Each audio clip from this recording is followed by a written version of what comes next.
Sure, it's got your signs. All right, good evening at 6 p.m. and thank you for joining us. I'd like to call this special meeting to order. Please join me and stand for the flag salute. I pledge allegiance to the flag of the United States of America and to the republic for which it stands, one nation under God, indivisible, with liberty and justice for all.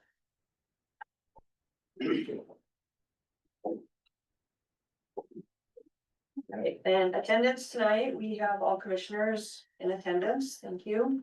And I'd like to add a non-action agenda modification tonight to allow local 3931 President Heddick a chance to speak following tonight's presentation. And that leads us to announcements and presentations. Chief Heyman, you have a presentation for capital purchases and fire impact fees. Thank you, Madam Chair. Pull this up on the screen and I'll get started. Thank you, everybody, for being here. Just want to introduce the panel that we have here. We have Chief Hartman from Puget Sound, Hank Glass from Puget Sound Finance Director, Assistant Chief Conroy, and Deputy Chief Sean Penwell. They'll be speaking a little bit later, and I wanted to open up and start with talking about impact fees. And we mentioned impact fees in the last special meeting. We've been talking about our finances and looking at long-term capital purchases. A little while back, our acting finance and HR director, Laura, brought to my attention an item with the impact fees. And the reason why we're bringing it up here is because we've been talking about it. It deals with our financing. And so I wanted to go over a little bit with what the impact fees have worked for, what we can use them on, what we can't use them on, and how it ties into what's being talked about today.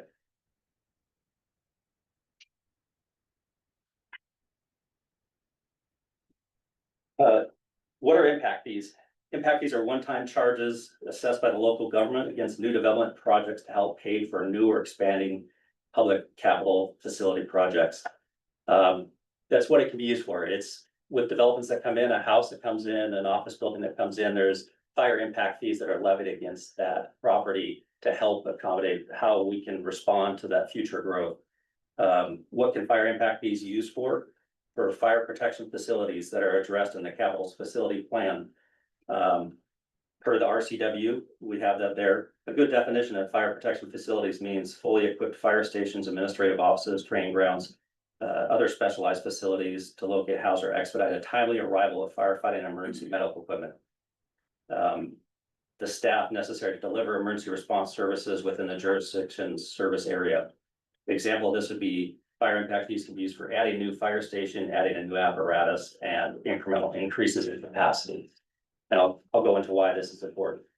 Fire impact fees are going towards capital expenses. We have a capital replacement plan that we're looking at that was built out a while ago in our capital facility plan. It talks about that. And what fire impact fees, other limitations within this. Impact fees shall not be imposed to make up for deficiencies in existing facilities serving existing developments. And that's in our Enumclaw Municipal Code. Impact fees shall not be used for the maintenance and operations. Impact fees shall be expended or encumbered within 10 years. And impact fees shall be earmarked specifically and retained for a special interest bearing account. All interest shall be retained and accounted for and expended for the purpose and purposes for which the impact fees are imposed.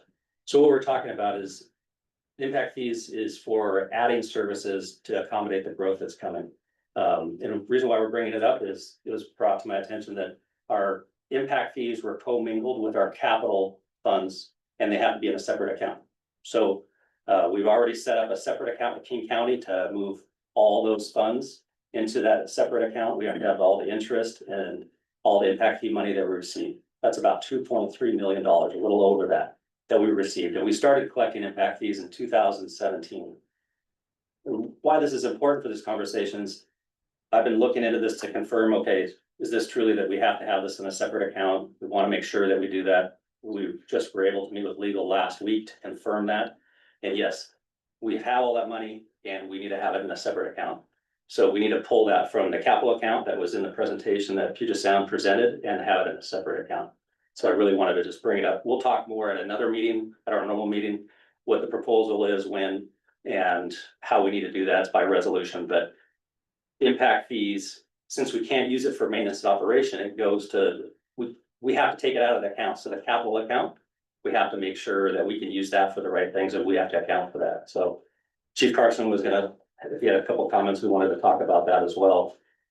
Can I ask a quick question? The impact fees, with these apartments coming in, they get the 12-year no tax situation, do we get the impact fee from that coming to We us? still get the fire impact fees. There are certain exceptions, and the fire So for impact these fees, new ones coming, we are getting those? Yeah. and it's when it's part of the permitting process that we collect it. It's a one-time fee that we receive. And so we can't, the fire impact fees have to be in our capital facilities plan. Our capital facilities plan needs to be updated.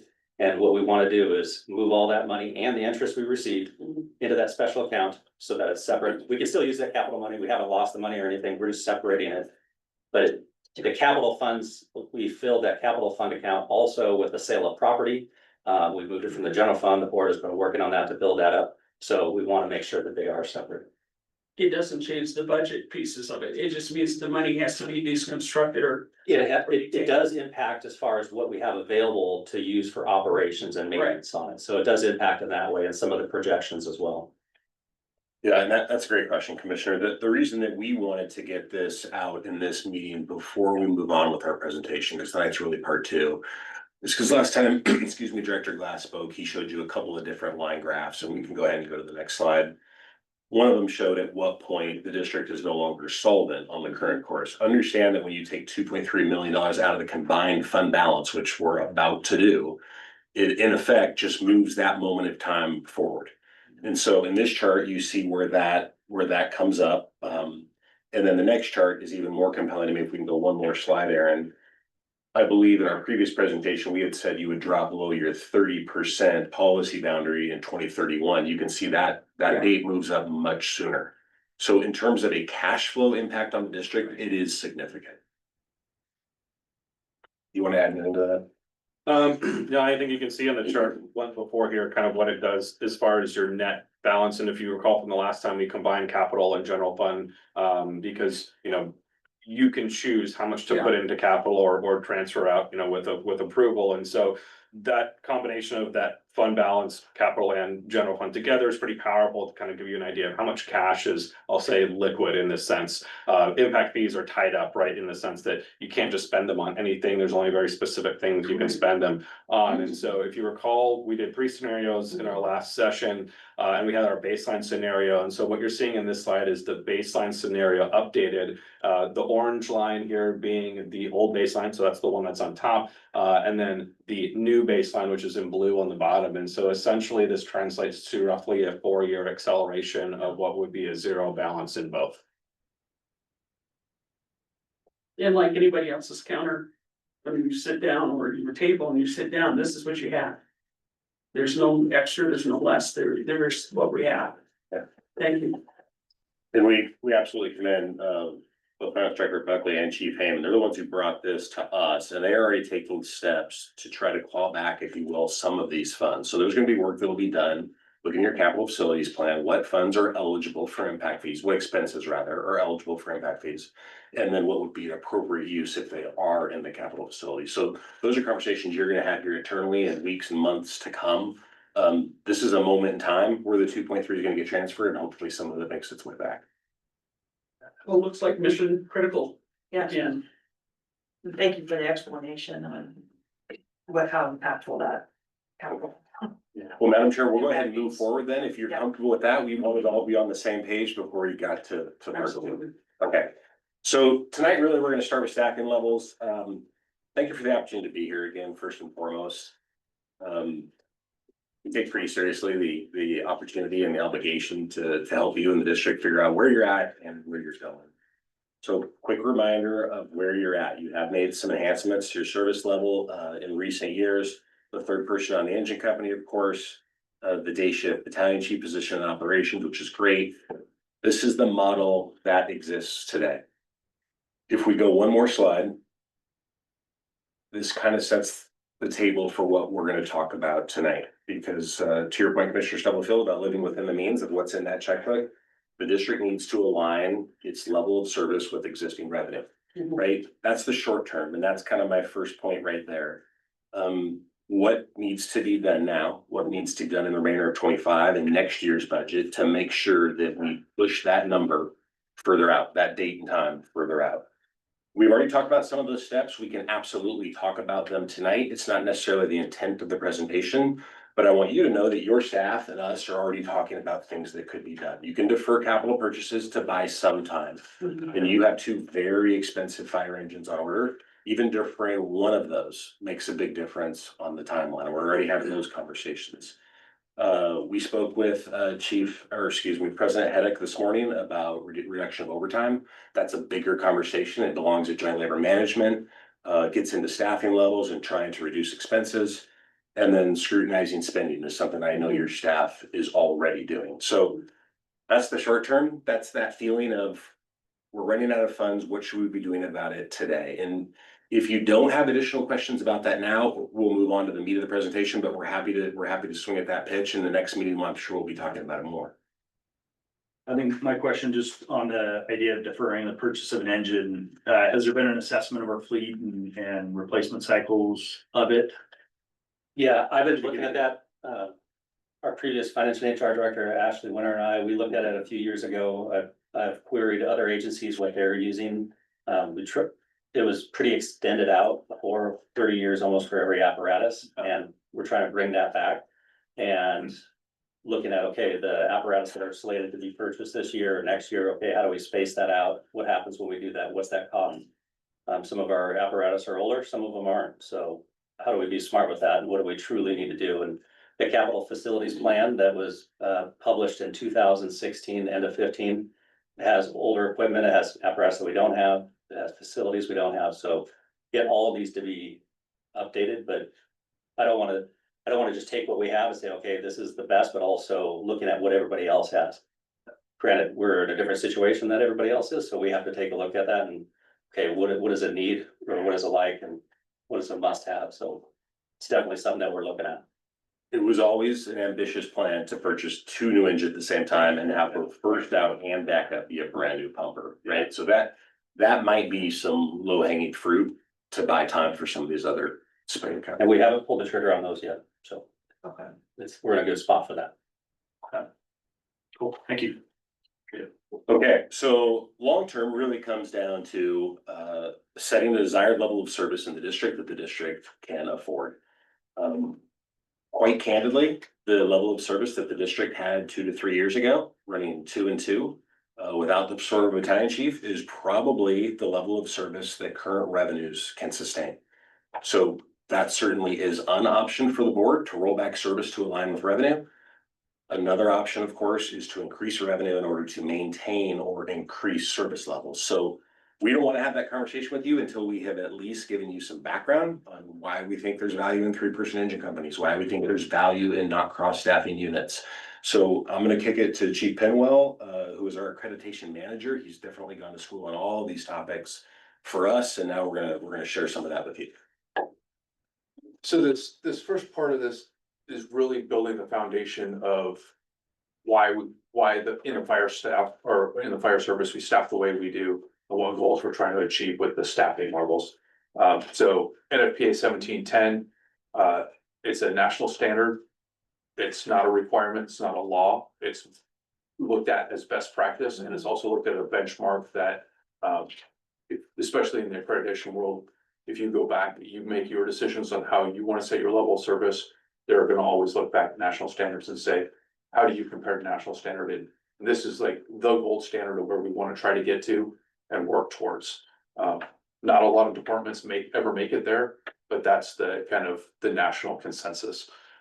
So 1710 talks about, really it's about, there's a lot of words up there. It's about the minimum criteria to address the effectiveness and efficiency of career fire departments. There's a different standard for volunteer departments. It's 1720, but really it's setting the minimum requirements for when it comes to response and efficiency and effectiveness. You go to the next slide, please. So this one talks a lot about time, and specifically, these are the recommendations for response times for travel time. They have recommendations on turnout time as well.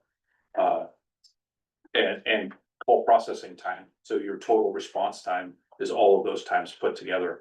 But specifically, this slide is talking about travel time, which is outside of turnout time. That's the things that are in our hands. Dispatch time is the Valleycom for call processing. So these are the recommended times, and really these times come down to, they're based on time to flash over and time to brain death. Those are the two big things in EMS and in fire response that we're looking at. So your goal is really a 4-minute travel time. When you put a turnout time on there of 1 minute to 2 minutes, depending on whether you have to, how you're turning out, whether you're wearing bunker gear or not. And then your call processing time, you're looking at a 6 to 7 minute total response time. And that's when you're getting, especially when you're talking about brain death, you're starting to get closer to that time frame where people aren't survivable anymore. Any questions on 1710 at all? Just a little bit, because we do have some people that are outside of the centralized part of the city, which means things that even is more determinate, right? And then there's some other standards that go into play. In addition to the responses, it goes into insurance rates for people who are, and so when we're talking about these are our constituents, so I want to make sure we talk about the whole. Right. And yes, WSRB ratings do have impact for everybody's insurance. And those are based on 5-mile travel drive time. And that determines your insurance rating. And really what you're getting into, so when we build our standard of cover for accreditation, we have an urban response time and we have a rural response time. So rural communities have to expect a different response, right? It's financially infeasible to have a 4-minute response time in big rural areas. You have to build 4 or 5 $20 million stations and staff it, and the communities can't support that, right? So that you have to look at it from a different perspective there. Certainly, but WSRB ratings and some of these other things do come into play. Staffing wise, that's more about resource location and not necessarily about, which a lot of the response time is about resource locations as well. But not the number of people who are staffing. Thank you. So this slide is talking about the Washington Administrative Code and WAC 296-305 and all of the subsections inside of that lay out all of the responsibilities for professional firefighters or firefighting in Washington State. This is pertinent for response and staffing, because this is known as, a lot of people call this the 2 in, 2 out rule, if you've heard about that, which is also a national standard too. But what it talks about is initial attack with a known rescue situation. You can exempt yourself from that rule and have 2. If you have a 3-person company, you can send 2 people in with 1 person. That's as a short-term standby, because you know that you have an imminent rescue. There's no exceptions to that rule. So if you have a 2-person engine company, you cannot split that crew. And I'll talk a little bit about another piece of the WAC. We can never go into a hazard zone alone. You always have to be paired up. So that's the second one is you can't just engage in interior structure firefighting without a known rescue unless you have a standby team at 2 out. And once the second crew arrives, you're no longer considered in the initial stages of the incident, which is where you can use that exemption of the 2 in, 2 out. So once the second crew arrives, you're not in initial stages and you must have 2 out. So there's this small window of being able to use the exemption for specific reasons. We go to the next slide. This really talks about another piece of staffing and how we staff. It talks about this command system. You need to have someone who is managing the incident that's not in the hazard zone. That person not only is managing the incident, but they're keeping accountability. There's an accountability system in place. I talked about working in teams of 2 or more if we're in the hot zone.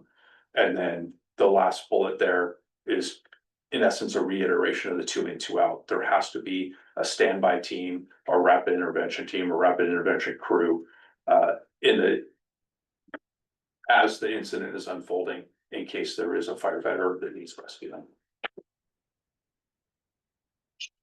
I appreciate you explaining this because our constituents are learning about how just important and how many moving parts are associated with getting into a truck and responding to a call. Right, and some of it, it's not all nice to have, because that's what we want. It's because there's actually rules and laws that we need to follow, or best practice that we want to follow, that kind of drive us towards certain staffing decisions that we, in response to cities. So the next part of this, we'll talk about, I'll talk about kind of the building blocks of how a standard of cover gets built, and this is the very similar to what we do in the accreditation process and the steps that are part of that. The first part of that is that you do a risk assessment, and really what your risk assessment is doing, it's not assessing it. It's kind of a bit of a misnomer. You're not assessing risk like saying, oh, well, there's a school here, so that's a high risk thing, looking at frequency and severity. They call it a risk assessment, but really what you're doing is you're assessing your past incidents and performance, and looking at the impact that that has on the community and the system. And I'll show, I have a future slide that I'll talk a little bit more about that, probably make more sense, because it doesn't right now. It's like risk, but impact. It makes my brain hurt sometimes too. The next is a critical task analysis. And what you're doing there, and this is a big driver of staffing, you're looking at the critical tasks and the number of people that you need to perform those tasks on the emergency scene. And that drives your staffing levels, or should. That's going back to the idea of 1710 and that being an ideal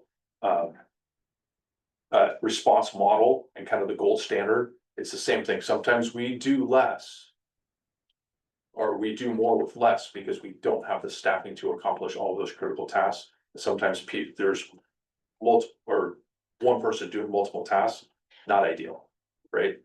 Critical tasking helps you identify where that's happening and how much staffing you should be sending to different incidents. The travel time, I touched on that a little bit. We use GIS to set our travel time goals, which we're not meeting 4 minutes. Our urban goal is 4 minutes, 57 seconds, and 9 minutes and 6 seconds in the rural. That's what we've set in our accreditation documents. And then you measure yourself against that benchmark over time. And then the last thing we talk about is effective response force for any kind of call. How many resources do you need to get there to have enough personnel on scene to make all of your critical tasks happen? That's a little bit of what we'll talk about as we move forward in the next couple of slides. So the next slide, this is, I'm not gonna ask anybody to do a math problem. There's a bunch of math up there, but the key piece of this is what we use when we do risk assessment. And the takeaway from this is the 3 things that they're looking at in the risk assessment is the probability of it, the consequence to the community, and then the impact to the agency. It's really the 3 key things that we're looking at there. So it's really not risk. I like to think of it as impact. It's like, what does this do to the community? And you can score these. What we do is we score these call types, and then we can measure that, because you just have a score for each one of them. So now we can take all of our incidents and score them as they happen, and give that score to the accreditation people. Next is talking about critical tasking. These are examples of critical tasking. I sourced them out of the ASCI agency evaluation that was done in 2020. And I don't know how, I just took them out of that. I don't know how they did it. I don't know if they actually did critical tasking or did examples of critical tasking. But this is an these are examples of the kind of things that need to be looked at, like, the figure 62 one, it says sample non-structure fire, so think of a car fire. Someone needs to be in charge, someone needs to run the pump, and you need 2 people to run a hose line. So we're looking at 4 people on one of those calls. That's what, in a perfect world, that's what should be getting dispatched to that. We don't dispatch 4 people tomorrow. We dispatch a 3-person engine company and 1 person handles the hose line of those. But ideally, we would have 4 people because you want 2 people to handle a hose line anytime. That's kind of, if you go back to the academy, it's always 2 people handling a hose line, because that's the right way to do it. So those are examples of what critical tasking looks like and what that piece of building standard cover looks like. We'll go to the next one. So this looks at travel times and ERFs. And there's we looked at a residential fire, both in an urban area and a rural area, and then a CPR, urban or rural. And what those travel times are, if all Enumclaw units are in service, and if A 341 is unavailable, and you can see the difference that makes often in your response times, because now you're looking at that staffing, you're losing 2 people in staffing that are close, is Enumclaw's not on an island, but you're like on this landlocked island where all of your help is extremely, especially, I'll say your reliable help is extremely far away. Buckley's close, but they're all volunteer fire department. They may or may not come, and same thing with District 47. They're all volunteer, depending on the time of day and what else is going on, they may or not show up. So you're in essence on an island trying to provide the units that you need to get yourself to what you need for an effective firefighting force to do. And that's for an effective firefighting force is 9 personnel. For a moderate risk fire, think of a house fire. That's incident command, being able to start initial fire attack and have somebody in place for rescue of either civilians or other firefighters. Even aid calls take about 45 people, easy. And then we're constantly having to depend on mutual aid. As we give mutual aid, we also depend on it as well. We've worked really hard so that we can not only have that first call, we can have a second call, we can perhaps even try to stretch for that third. So I want to kind of keep us in that lane, because to go backwards is really tough to go forward once you lose the momentum in that direction. So, and I don't want to lose firefighters. So questions on the travel times, and then you can see at the bottom of each one of those blocks is the benchmark, which is the goal that we set to get that ERF in place based on those units and their travel times. What does the E stand for? Effective. Okay. It's an effective response force. And you can see where it says ERF and then below it, it says full FRL, which is the fire resource list. So for example, a residential fire, the ERF is 3 units. But we send more than that. You end up getting 4 engines and a truck company and a battalion chief. So you're getting far more units there, what we want to send, but the ERF is set to say, this is where you're going to start really making a difference in that incident. It's not escalating anymore. Right. We've gotten ahead of the incident and it's starting to de-escalate. And whether we need additional units, they're available. We may or may not have them. They might do some support work for us. They might not. They might get turned around. Yes, this also seen on the running cards in the workplace. Yeah, It needs to be. in essence, the FRL is the run card. Yeah. Thank you. And sometimes the FRL and the ERF are the same. For example, for a CPR, those line up. So just to make it even more complicated. Can we go next slide, please? So next thing I want to talk about a little bit is unit hour utilization. And really that's the amount of time committed in a 24-hour day in a shift by each of the units. So the box in the top right that says non-daily emergency workload. In essence, what we've looked at, and if you get into, if you look at private ambulance services, they want to maximize their unit hour utilization. They make money when their apparatus are working. In municipal fire service, there's so many other things that need to happen in the day that having unit hour utilization rates in the 70 and 80% range nobody would ever get anything done. So what we've done is we've done a kind of a task analysis of all of the things that need to happen in a day. I will say, we want to happen in a day. We want our firefighters to rest. We want them to eat. We want them to work out. We want them to train. They have to clean stuff and do the reports and all of those other things. And when you look at that tasking, it leaves about 25% of the shift or 6 hours that are purely for response. So our goal would be that in a day, a firefighter can have less than 6 hours of response time and get all of their other requirements done. Once we go over 6 hours, you're giving something up that we want them to be doing, but they're not doing it. So you can see in the legend there, our goal is that no unit ever goes over 25%. That's kind of our line in the sand. 30% is considered, if you go do some research, 30% is considered overutilized for a municipal fire service unit. You can see that because engine 341 has a 341 in front of it, kind of blocking for it. Its unit hour utilization is actually pretty good. The colors, if you just look at that, look pretty good. But if you look at 8341, they're actually getting to the place of being overutilized in 2023 at least, in the 12 o'clock hour. This is hours of the day. We can't read these, but. Yeah. Oh, yeah, you can read it. Okay, yeah, the red that you see up there is, they're at 28% there in the 12 o'clock hour in 2023. And you can see the trend from 2020 through to 2023. There's lots of, the orange and yellow is kind of the danger. Hey, pay attention to this. This is a little bit more than maybe where we wanted to. These guys are busy, right? And busy firefighters get burned out, and burned out firefighters don't treat the citizens well.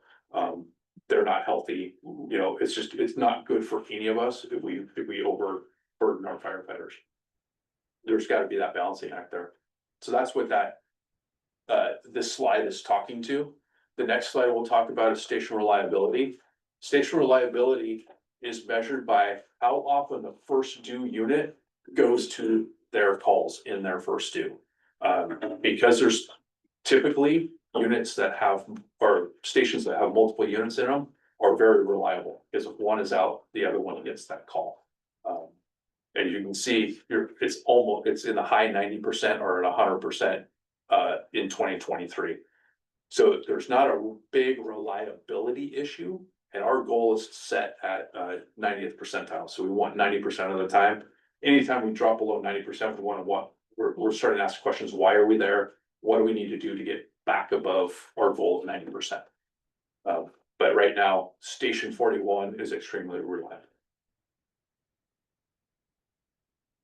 Go to the next slide. So Chief, I think this is you. Yeah, Is there any questions on any of that stuff I covered? I know I covered a lot of stuff pretty fast. If you can make them bigger, for us. Yeah. You're challenging my retired eyes. Well, maybe we can share the slideshow, like a PDF version of the slideshow for you guys afterwards, and then you can peruse in color at size. Thank you. Yeah. So all that information is by way of background, and we're not asking you to take action on it tonight. We're not asking you to make any decisions or even draw any conclusions tonight. We use that background to draw some conclusions of our own. So the first time I'm going to share with you what my perspective is, because it informs even a potential contract for service at some point in the future. These last few slides point to some obvious target areas of improvement for the fire district in our view. The first one you're already doing, which was turning off the cross staffing. Now it's whether you can afford not the cross staffing, you're already 3-person. Further eliminating the cross staffing would be the next step, so that there's someone always on a pumper, right?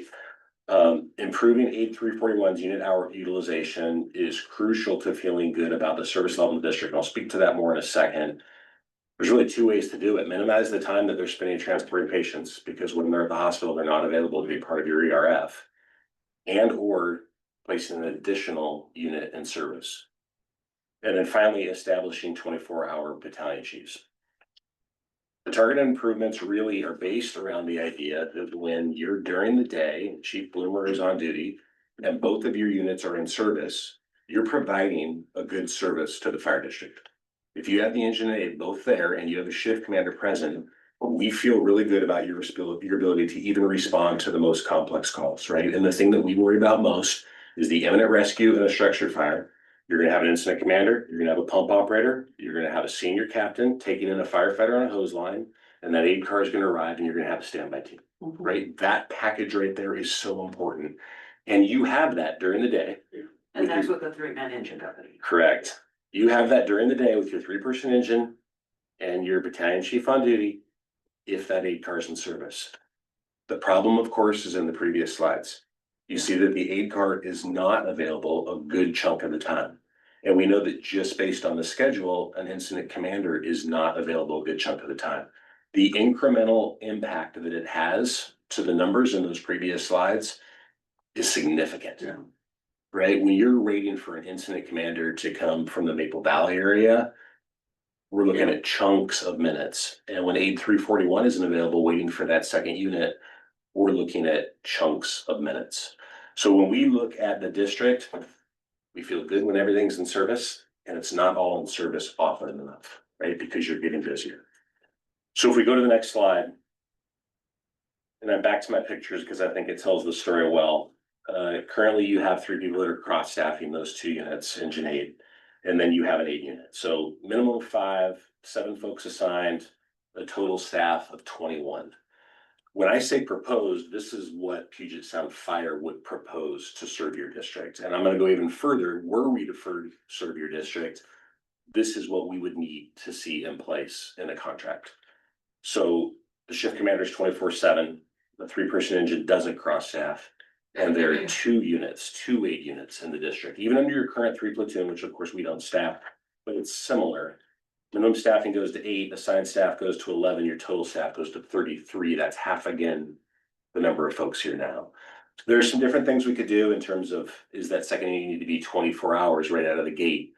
Could a private ambulance help us with that second unit in terms of transporting? But at the end of the day, and I'm sorry to have to share it, there's not sufficient revenue within the district to afford the service model that Puget Sound Fire would want to provide for you.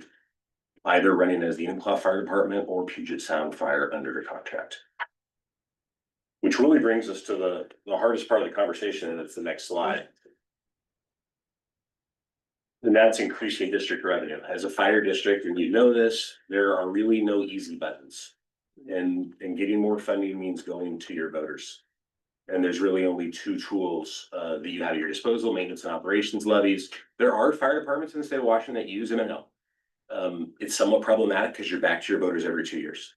So that's a lot of angst on this elected body in terms of trying to steer the ship. It's a lot of angst on the folks who work for you. It's a lot of angst on your voters.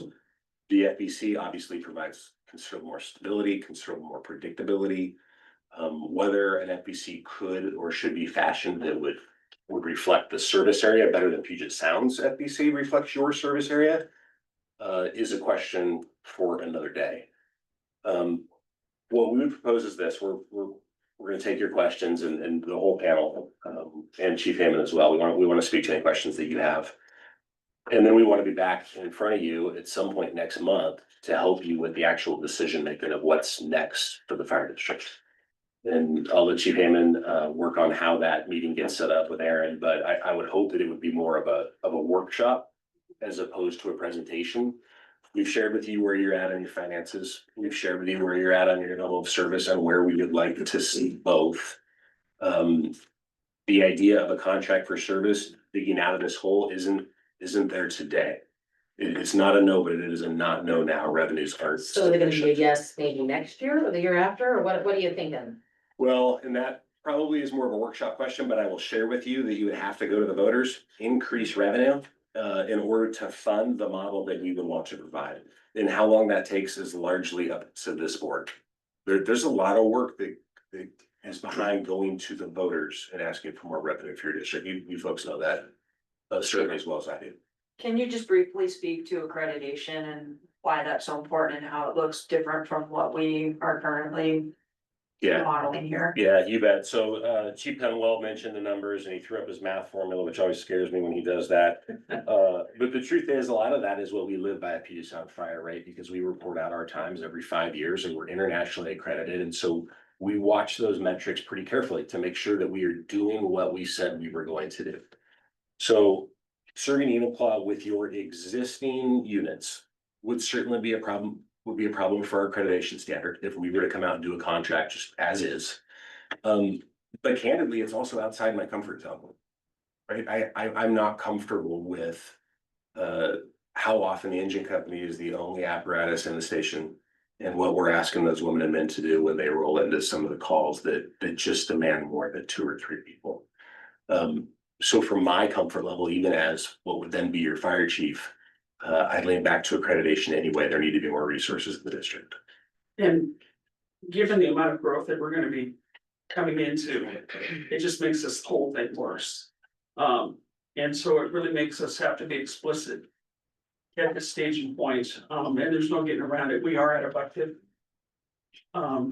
We have to be honest about asking our colleagues, our constituents what they want. Yeah, and candidly, that takes time and it usually takes more than a year because there's the education piece. There's the involvement of the local in terms of putting on a campaign. And then there's actually getting on the ballot and getting it passed. And then you collect the funds down the road from that, right? It's not immediate. So there are definitely some steps to this. And then there's the short-term spending stuff that we need to address in the near term. So would you be hanging with us if we were to try to go towards these pieces? Well, and again, we'll dive into that more in the workshop. In terms of hanging with you as a supportive partner, we're always there, whether we're under contract with you or not. Candidly, I don't feel great about taking your money under a contract in the back half of this year, knowing that you need to make spending cuts. So I'll leave that up to this board. If they want to continue this partnership or amend this partnership, we're amenable to supporting the district. But not at an operations level and not anytime soon, simply because of revenue. So regarding the spending cuts, so we're still kind of like, so we gotta kind of bring it into the fold, so everybody kind of sees. Okay, how much are we talking about in terms of a ballpark idea of spending cuts? So that we all have eyes on it. Many eyes can help to make it become such that we can have better ideas or perhaps be able to work it out a little bit easier. What are we talking as a ballpark? Minimum to. I would say there's a bit of a fork in the road, right? So you have two, and there's multiple options. It's a spectrum. So I'm not saying this is black and white in one way and this other way. There's a lot of different ways to achieve this. And so one is, and I'll just start with this because that's what we started. Maybe you do not have the kind of flat staffing and the levels that we would have if this was a Puget Sound Fire campaign. So there's one option. So that being said, what Chief just mentioned, it's essentially off the table for us because it would, to bring you on without the staffing that we have described, would hurt our accreditation. And that's not something that we're looking to do. On the flip side, we cannot subsidize. It's that's not something we do either. So that is one option, right? Something where it's in the middle. Hey, I'm gonna get by until we see the revenue streams that we're looking for. The other option would be to dramatically increase revenue. And so I would also recommend, going to revamp the capital plan, get a good idea of where those dollars are that you're gonna spend, some of those big things that you can move around. But then we're looking to increase staff to what we just described as about a $2.4 million increase annually, which would then scale over time as well. And that would be to meet what we just described as the Puget Sound fire levels. So as I'm thinking about all of this, we have a future, but the future is not what our future was. And I think that's part of, parcel of why we're kind of stuck. Because we got very comfortable being Enumclaw. Even though we knew that we were in the furthest part of King County. We're a niche fire agency here. We are very much a niche fire agency. I would agree with that statement. And as a result of that, we are now into, okay, where do we go from here? Because eventually that's gonna die out. It's dying out now. It actually probably died out 5 years ago. And we just didn't know it. Compartment syndrome. So in that case, I think we need to start looking at how to move this faster up so that my constituents, our constituents have what they rightfully should have as far as fire coverage and EMS coverage. And it is gonna cost money. How we escalate that though is my concern. Because if you just bite off a whole bunch really fast. In this particular climate, economically, I'm kind of a little worried about going into stagnation, honestly. Understood. So how do we do this responsibly? And yet still move? I believe the first step is gonna be to identify the ways to live within your current revenue. And that really has to start now. The two graphs that we saw at the start of this presentation are extremely concerning. So there has to be cuts in spending that may candidly involve service in order to live within existing revenue. That is step number one. And then there really has to be a public education campaign that sets a desired level of service for this community. Yes, you represent the community, but we will need to hear from them on what their expectation is. You can have a New York City level of fire service if you want it. It would be very expensive, right? What we're proposing, I think, is appropriate for the district. And we'll provide you with all the numbers in terms of what it would take in revenue to finance them on your own and or with us under a future contract. It does seem to me that we can't go on our own. I mean, that's part of what got us into this mess. Well, I'll put an asterisk on that a little bit, Commissioner. With additional revenue, the district could do a number of things, right? I think that you could get to three units faster than you could with Puget Sound because you could run two, and two on those 3 units, something we wouldn't do. I do believe in regionalization. I'll just be candid. I believe that it works. I believe that we have seen it work. I think there's economies of scale. I think there's benefits to partnerships. So I'm certainly not closing the door on that, but if this body, if this team had more revenue, there are things you could do as a standalone district to improve levels of service. And so therefore it goes right back to what I just said, because even though, let's say we do that, we still end up here. We still end up right here. So it's like fish or cut bait. It's really, that's where we are. We're at a critical by far now. Yeah. It's like fish or cut bait.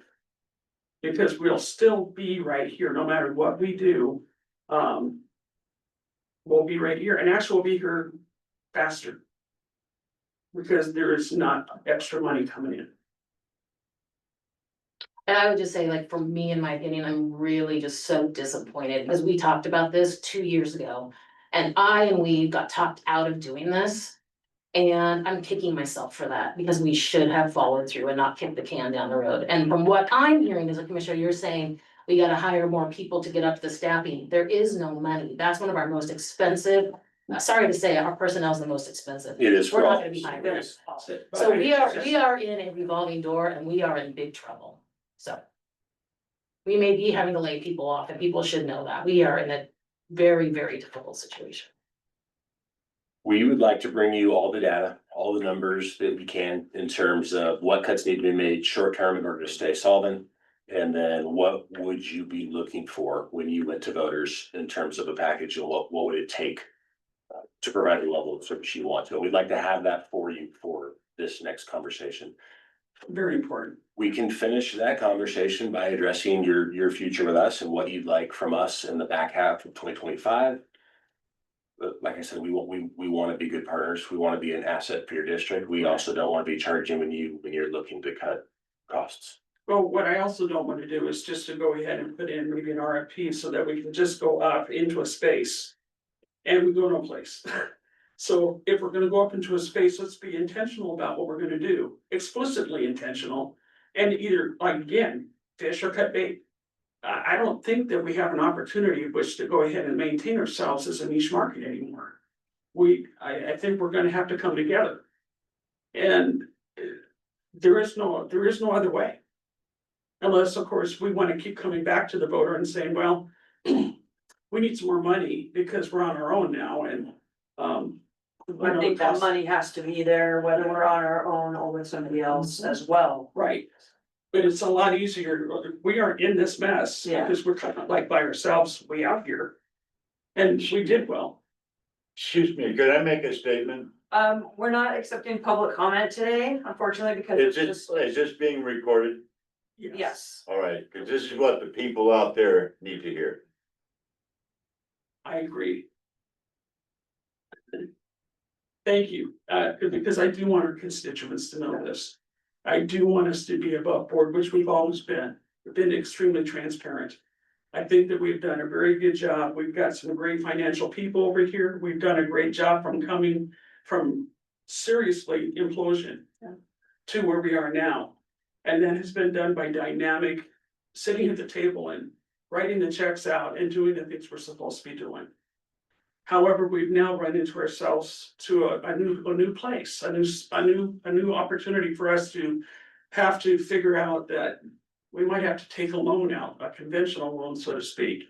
And that would be in the idea of maybe the RFP or some other means of which to get our voters to decide as to what they want. I don't want to lose firefighters though. Well, like Chief Carson said, that's gonna take a lot of public education and talking to our voters and finding out what it is they really wanna drive is an important part of level service for them. So it is a heavy lift. We see this a lot with communities that are growing. You see a crossroads of, volunteer departments growing into career departments. And the calls of service are going up, but Yeah. budgets aren't keeping up with it Yeah. until they get to this level of having enough, assessed valuations and the things that are pulling in the amount of money that it does, that the call volumes are demanding. You're not alone. It is something common, but you are in that growth period right now, so. And cost of business has gone up dramatically over the last 5 years. Yeah. And our economy has changed a great deal, and so I really appreciate just the honesty of this, it just really needed to be put out there. Because there's no cutting around anymore, it's about getting after it. And I don't think we have any time to wait, that's the other thing, it's like, we too have to fish or cut bait. Any other comments from the commissioner board? Yeah, I was just gonna say, I think, my view on it is really, we need to ask our community what they wanna fund. And we need to react to their answer, right? If they don't wanna fund anything more than they're currently funding, then we have a department that is the size and financial security that it is. And I think tomorrow might be give us a little glimpse into what's going on in our community. Are the school levies due tomorrow? I do, personally, I do hold us in a little bit of a different light than that particular It's all initiative. taxes. It's all taxes, but I think there's some difference in reputation, voter reputation between the two, but yes, I agree. It will be interesting to see what happens. And I think that as a board, we also need to be trying to go at the higher level, because it's easy to go here. It's not easy to be here. And you just know that here is a new line of what will be either up from there or lower from there. If we take a lower level, we are basically conceding all the work that we put forward to get to the place we are right now. So, I guess my vested interest, since this is my second stint of the 6-year terms that are part of being a commissioner, which are really long. We can't give it up. We worked really hard as a community of people to get us where we are. We cannot give this up. We gotta fight. We gotta help our constituents be able to see it's in their best interest. Chief Hammond, you have anything? Information here is not fun, but it's important. I'm grateful for the long-term projection that was done and the exercise and the work that Puget Sound has done with us and for us. And I just, if the board is asking my opinion, I would just ask that the board be open to continue to work with Puget Sound and Yeah. have a special meeting and maybe do the workshop like Chief Carson is saying. Let us dig into that some and work on that and bring options, but also have that workshop to get feedback as well. We have great people that we want to keep. We have a very supportive board. The community cares about us, but ultimately it is a level of service and how much we can afford, and it's without Puget Sound and this help right now, we can't do Right. what needs to be done, and some of the things that we were able to get from them, and we couldn't do without them. It's not because we don't care, we don't want to, we haven't tried, just capacity, and so continuing to a certain level with what we have going on, let us bring options, let us work together and help us figure out what success looks like. Not that they're gonna decide what success looks like for Unicoi, but how would it go? How would it work with an FBC? What that would cost? We've talked a little bit about it last year, or the year before, but it's really, how do we get to bring some options forward? And we can't keep it up, and deferring certain costs and stuff is helpful, but again, it's not a long-term solution. And Well, I like the idea of all this knowledge coming together and having a workshop in the very near future and let's work it out, so we'll figure out. So with Puget Sound assistance hearing this, seems to me that we're basically in a joint operating agreement, so to speak, right? Well, we are working under an interlocal agreement Okay. that gives us the ability to provide you with administrative and business support. So we're probably gonna have to see if we can talk you into extending it for a little bit longer, so that we can get to a place that, It does go through the end of this year, so it is not expiring. But we can absolutely make that a conversation within that workshop, what the district's interest is. I appreciate, yeah, that's what I'm looking for the option. I can't turn around and negotiate with you right now, but I would like to be able to see that is such that we're not gonna be under the gun by the end of this year. Yeah, well, we'll carry this to that next meeting and have a workshop. President Heddick, do you have? I'll just. Josh Ag, President, Unicoi Firefighter Local 3931. Sorry, I was kind of like writing this while this was going on, but I just want to take a minute and thank Chief Carson and the CERFA team for their investment in our department and its success today and into the future. The partnership that exists between our agencies and our memberships is the true reflection of what the fire service is built on. I think what we learned tonight should be considered motivation and inspiration for what's possible here on the plateau, a goal to work towards. What's been consistent and clear throughout this process is that this board, the chiefs, and our members have a vested interest in the service that this community receives. What's clear is that we need to address our funding mechanism, and to Madam Chair Jones's point, we have to do that regardless of the patch on our sleeves or the name on the door. Do we have some work to do? Sure. One thing I know is that my members thrive on hard work and challenge and a commitment to the mission. That's part of what makes our work group what it is.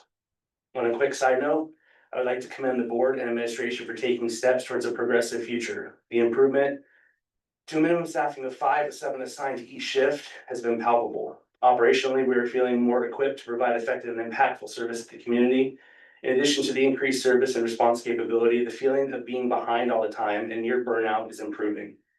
This balance is providing much healthier and more balanced, effective work environment for our workers. Thank you again to the board, Chief Carson and Chief Heyman. I am thankful to feel like a valued partner on behalf of the local as we work through this time and navigate together with what's next. Thanks. Thank you. I Okay, have a question. Are we talking about 2 more sessions? We're talking about the 3rd session and a workshop, or the workshop is a 3rd section? That would be Just to clarify. That would be my proposal, sir, is that one more session, which is a workshop, and then we'll assist you to whatever extent you would I like. agree with you. I just want to make sure I was clear. Yeah. And if we're gonna do that, when can we do that? What's reasonable time wise? We're thinking 3 to 4 weeks, and I would just leave it to your staff to try to get us all together on a day that works. we'll coordinate that Yeah. after the meeting. we found some dates. Well, we definitely want to have all our information we go into, but we don't want to waste any more time. That's exactly. my understanding, we'll have our next regular meeting prior to that meeting, Let's, or? let's keep our next regular meeting that will happen in May, and wherever we land with that special meeting. And have it sometime in May, and we have a few dates to look at that Aaron will be sending out in the near future to see if it works for the board as That well. would be his 3 to 4 week. Yeah, that's right there. Yeah. Already. Are you talking like daytime or PM or what is the? We're pretty flexible, to be completely honest, as to what your staff develops for us. So PM, I'm taking a day off work. Shouldn't And I would just share the workshop. I really want to make it clear, I'd offer and ask that the board invite local president. Yeah, of course. So I think that's important, that that's part of working together. And so, All vested interest in this part and parties. I do plan on sitting down with firefighter headache, Captain. Captain Headache, thank you, everyone.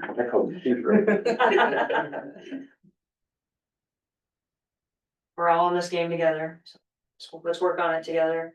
Appreciate everybody coming out. That, do we have, can I get a motion to adjourn tonight's meeting? Motion to adjourn. Second. Second, all in favor? Aye. Aye. You.